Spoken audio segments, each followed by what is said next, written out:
आदिवासी कांग्रेस के राष्ट्रीय अध्यक्ष और विधायक विक्रांत भूरिया ने प्रदेश के आदिवासी अंचलों में शराब तस्करी को लेकर सरकार पर गंभीर आरोप लगाए हैं। साथियों, जिस तरह की स्थिति हमारे मध्य प्रदेश की है वो हर दिन बद से बदतर होती जा रही है और जो पैसे कमाने वाले हैं वो तो पैसे कमा रहे हैं, पर जो गरीब हैं उनको पीसने का काम इस प्रदेश में हो रहा है।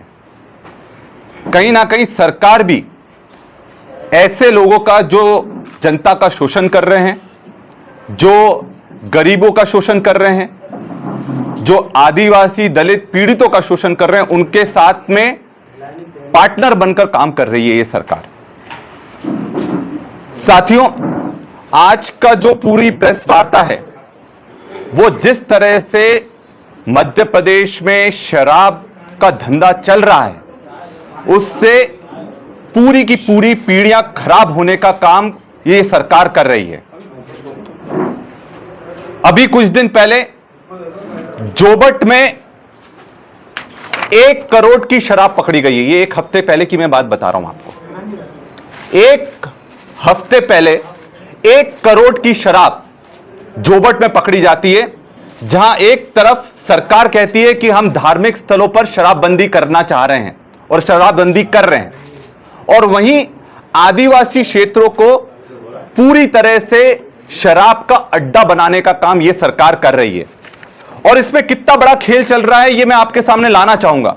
अभी कुछ दिन पहले एक बड़े पत्रकारों ने और जो हमारे समाचार पत्र हैं उसमें पूरी तरह से इसको उजागर करा गया कि किस तरह से मध्य प्रदेश में पूरा जो गुजरात को शराब जाती है उसमें रतलाम, झाबुआ, अलीराजपुर को एक सेफ पैसेज की तरह यूज करा जा रहा है और वहां से शराब निकालकर पूरी तरह से गुजरात पहुंचाई जा रही है। मेरे सीधे सीधे सवाल हैं इस सरकार से कि यह हो कैसे रहा है। एक तरफ वो कहते हैं कि हमें शराब पर प्रतिबंध लगाना है, दूसरी तरफ कहते हैं कि हमें शराब को रोक नहीं सकते हैं। और ये लेटर भी मैं आपके सामने, आपकी एक एक कॉपी सबको मैं दूंगा। ये कलेक्टर का लेटर है जिसमें धार में कलेक्टर ने यह साफ लेटर लिखा है कि यहां पर नकली होलोग्राम लगाकर शराब को बेचा जा रहा है, भेजा जा रहा है, और यही शराब पकड़ी जा रही है। और इस चीज को प्रमाणित कैसे होता है? जो जोबट में शराब मिली उसमें नकली होलोग्राम था, और यह पूरी तरह से एक सिस्टम बना लिया है जिसमें सरकार भी उसका एक हिस्सा बनकर काम कर रही है। साथियों, यह एक बहुत दुखद बात है कि जब शराब पकड़ी जाती है तो उसमें किसके खिलाफ कार्रवाई होती है? ड्राइवर के खिलाफ कार्रवाई होती है। मालिक कौन है, ठेकेदार कौन है, कौन लोग इसमें लिप्त हैं, आज तक पता लगता है क्या? नहीं पता लगता। ड्राइवर को केस में डालकर अंदर कर दिया जाता है, पर आज तक ठेकेदार कौन है और कौन मालिक था, किसकी ट्रक थी, यह किसी को नहीं पता लगता है, क्योंकि सरकार भी उस सिंडिकेट का हिस्सा है। सबसे बड़ा शराब का सिंडिकेट हमारे वेस्टर्न मध्य प्रदेश में काम कर रहा है, और यह उस बात से प्रमाणित होता है कि झाबुआ अलीराजपुर जिले का जो शराब का ठेका है 400 करोड़ का बिकता है। आप समझ सकते हैं, 400 करोड़। ऐसा जिला जो गरीबी रेखा में झाबुआ अलीराजपुर को अंक तालिका में सबसे नीचे देखा जा रहा है, तो जो इतना गरीब जिला है वहां पर शराब की बिक्री इतनी कैसे हो रही है? जितनी वो बिक्री दिखा रहे हैं उतने में तो हर व्यक्ति 1-1 लाख की शराब पी जाए, तो क्या ये आदिवासियों को शराबी कहना चाहते हैं?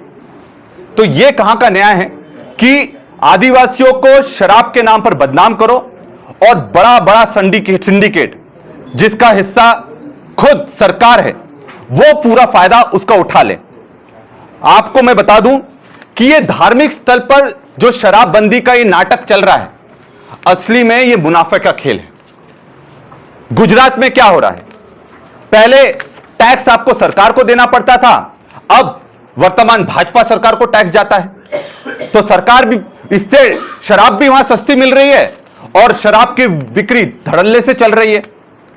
मैं तो यह कहता हूं सरकार से कि आप तो मध्य प्रदेश में शराब बंद करें।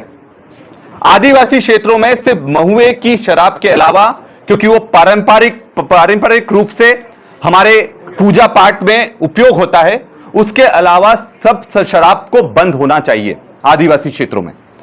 और इससे हमारी पूरी पीढ़ियां खराब हो रही हैं। और इसका एक बहुत बड़ा उदाहरण मैं ये देना चाहता हूं कि हमारे आदिवासी क्षेत्रों में D3 नाम का एक कार्यक्रम चल रहा है, जो कि समाज की आवाज बनकर निकल रहा है, जिसमें D3 का मतलब दहेज, दारू और डीजे, इस पर समाज ने आपस में मिलकर प्रतिबंध लगाया है। और यह बहुत बड़ी मुहिम हमारे आदिवासी क्षेत्रों में चल रही है। मतलब दहेज, दारू और डीजे, इसका किसी भी तरह से हम लोग वहां चलने नहीं देंगे। और इसका यह असर हुआ है कि जब से यह मुहिम शुरू हुई है, आपके एक्सीडेंट कम हो गए हैं। जो आपका व्यय आता था, गरीब परिवार है, अब कम से कम उनका थोड़ा पैसा बच रहा है। जो लोग मजदूरी, वैसे ही पैसा नहीं है, पलायन पर पूरी तरह से गुजरात पर निर्भर करते हैं, दूसरे राज्यों पर निर्भर करते हैं, धीरे धीरे वो कम हो रहा। तो अगर ये D3 का जो मुहिम है, जिसमें समाज आगे आया है और सभी दल साथ में अगर इसका समर्थन कर रहे हैं, तो इसका समर्थन सरकार को भी करना चाहिए। और इसलिए आदिवासी क्षेत्रों में शराब पर प्रतिबंध लगना चाहिए। महुए की शराब, जो कि धार्मिक और पारंपरिक रूप से पारंपरिक प्रक्रियाओं में